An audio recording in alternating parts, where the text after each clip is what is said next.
ಕಾಂಗ್ರೆಸ್ ಪಕ್ಷದ ತತ್ವ ಸಿದ್ಧಾಂತಗಳನ್ನು ಒಪ್ಪಿ ಕಾಂಗ್ರೆಸ್ ಪಕ್ಷಕ್ಕೆ ಸೇರ್ಪಡೆಯಾಗುತ್ತಿರುವ ಮಾಜಿ ಸಂಸದರಾದಂತಹ ಜಯಪ್ರಕಾಶ್ ಹೆಗ್ಡೆ ಅವರು, ಮಾಜಿ ಶಾಸಕರಾದಂತಹ ಸುಕುಮಾರ್ ಭಟ್ರು, ಮತ್ತೊಬ್ಬರು ಮಾಜಿ ಶಾಸಕರಾದಂತಹ ಕುಮಾರಸ್ವಾಮಿ ಅವರು ಅಧ್ಯಕ್ಷರು ಅವರಿಗೆ ಸಾಲನ್ನು ಹಾಕುವ ಮೂಲಕ, ಧ್ವಜವನ್ನು ಕೊಡುವ ಮೂಲಕ ಕಾಂಗ್ರೆಸ್ ಪಕ್ಷಕ್ಕೆ ಸೇರ್ಪಡೆಯನ್ನು ಮಾಡ್ಕೊಳ್ತಾ ಇದ್ದಾರೆ.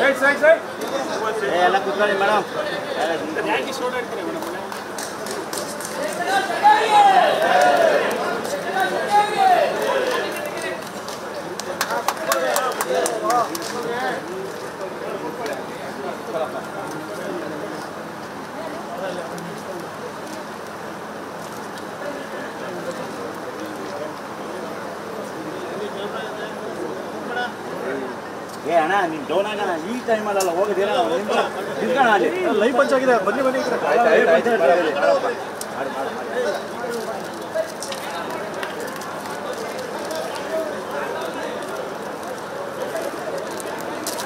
ಆದ್ಮೇಲೆ ಬೇರೆಯವರು ಕೂಡ ಇದೇ ವೇದಿಕೆ ಮೇಲೆ ಸೇರ್ಪಡೆ ಮಾಡ್ಕೊಳ್ತೇವೆ. ಇವರು 3 ಜನ ಪ್ರಮುಖರಾದ್ಮೇಲೆ ಮತ್ತೆ ಇನ್ನಿತರು ಯಾರು ಕಾಂಗ್ರೆಸ್ ಪಕ್ಷ ಸೇರುವಂತೆ ಅಧ್ಯಕ್ಷರೇ ಖುದ್ದಾಗಿ ನಿಮ್ಗೆಲ್ಲರೂ ಕೂಡ ಸಾಲಗಳನ್ನ ಹಾಕಿ ಕಾಂಗ್ರೆಸ್ ಪಕ್ಷ ಸೇರ್ಪಡೆ ಮಾಡ್ಕೊಳ್ತಾರೆ. ಯಾರು ಅನ್ಯತಾ ಭಾವಿಸಬಾರ್ದು.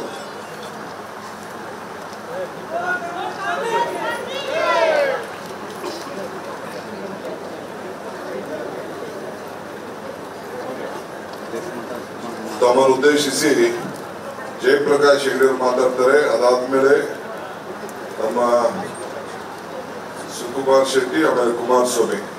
ಯಾರ ಹೆಸರು ತೆಗೆದುಕೊಳಕ್ ಹೋಗ್ಬೇಡಿ, ಮಾತಾಡೋರು ದಯವಿಟ್ಟು. ಟೈಮ್ ಆಗಿದೆ, ಇನ್ನ ಬೇರೆ ಬೇರೆ ಕೆಲಸಗಳಿದೆ. ಮೀಡಿಯಾ ಕೂಡ ಜಲ್ದಿ ತಗೋಬೇಕಾಗಿದೆ.